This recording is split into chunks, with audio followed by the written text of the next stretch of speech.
बहू रानी, अपने मम्मी जी को फोन पर बता देना कि हमारे परिवार में पहली संतान के जन्म पर सारी ननदों को साड़ी के साथ साथ कम से कम एक सोने की अंगूठी तो मिलती ही है।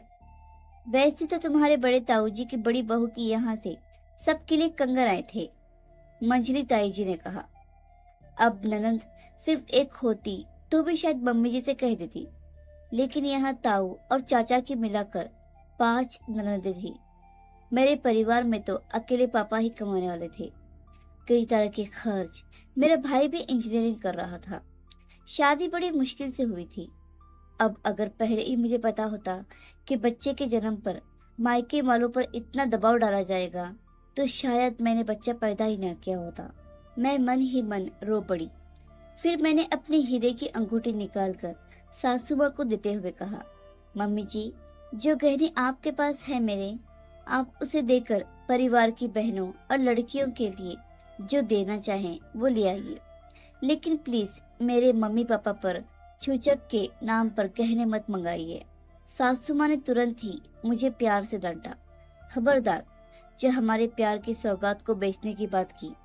मैं बैठी हूँ ना, तुम्हें चिंता करने की जरूरत नहीं है, तुम बस आराम करो। हमें सिर्फ जच्चा बच्चा हंसते हुए चाहिए, बाकी सब मुझ पर छोड़ दो।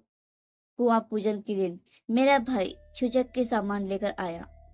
घर रिश्तेदारों से और पड़ोसी से भरा हुआ था।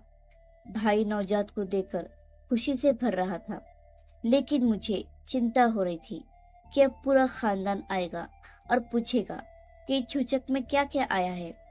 सासू माँ मुझे स्टोर रूम में ले गई और पीले रंग की बनारसी साड़ी पकड़ाते हुए कहा, ये साड़ी मम्मी जी लेकर आई हैं, तुम पर बहुत अच्छी लगेगी, और ये सब साड़ियाँ तुम्हारी ननदों के लिए है।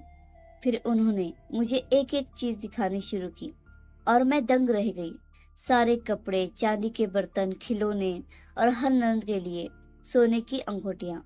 मेरे लिए भी एक प्यारी सी हीरे जड़ी चैन थी। सासू माँ पूरे जोश के साथ सबको दिखा रही थी। उत्सव के बाद मैंने अपने भाई से पूछा, ये सब कैसे हुआ? भाई ने मुस्कुराते हुए कहा, बहन, मैं तो बस एक ही सूटकेस लाया हूँ। जो भी सामान यहाँ है बस उसी में है। आंटी जी ने मुझसे कुछ भी नहीं पूछा कि क्या लाया हूँ, और मैंने भी कुछ नहीं बताया। तभी सासू माँ ने मुझे प्यार से दुलारते हुए कहा, बिटिया, कुटुंब से लिया है तो देना तो पड़ता है।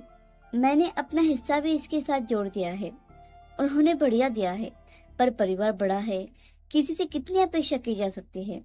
मैंने अपनी तरफ से सब कुछ खरीद लिया है, और लाडो, जितना यह घर और परिवार मेरा है उतना ही तुम्हारा भी है। उन्होंने मुझे दिलासा दिया, तुम्हें जब भी कुछ लेना देना हो बस मुझसे कह देना।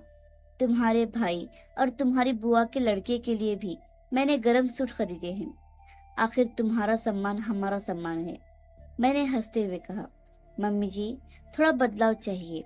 ये सोने की चैन मुन्ने की दादी जी के गले में ज्यादा अच्छी लगेगी।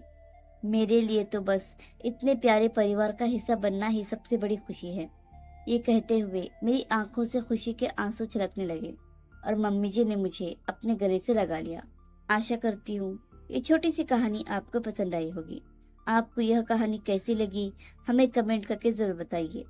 कहानी पसंद आई हो तो लाइक, सब्सक्राइब और शेयर करना बिल्कुल भी ना भूलिए। धन्यवाद।